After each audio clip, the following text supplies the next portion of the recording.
কেমন শান্ত নিশ্চুপ একটা পাড়া। এরকম অনেক পাড়া একসঙ্গে একটা শহর হয়ে উঠত।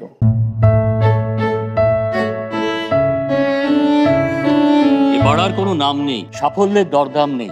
মধ্যবিত্ত দোনামোনা সরু গলিতে গেছে থেমে। বুঝলে ভাইয়া, সরু গলিতে গেছে থেমে।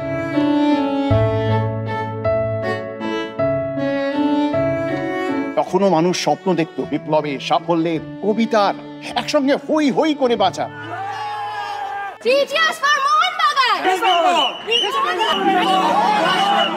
অনেকে চেনা চেনা নেই এই সাদামাটা সময়টা।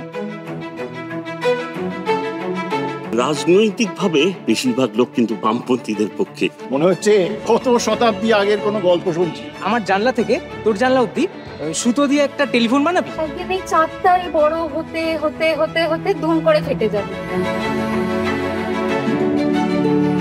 কেমন করে হয়েছিল আপনাদের সেই প্রথম দেখা, প্রথম আলাপ, প্রথম প্রেম? আমি না তোকে খুব ভাবা করছিস কেন বল না। রোজ রাতে ঘুমের ঘরে দেখি তুমি আমি কোথাও বেড়াতে গেছি, হাওয়ায় তোমার চুল উড়ছে, ঢেউ ভাঙছে, আর আমি তোমার বুকের খুব কাছে।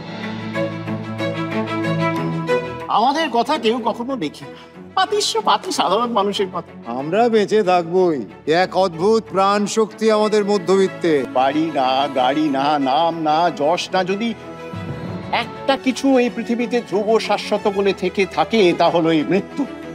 জীবন কি অসহ্য, কি অপূর্ব, কি অপূর্ব।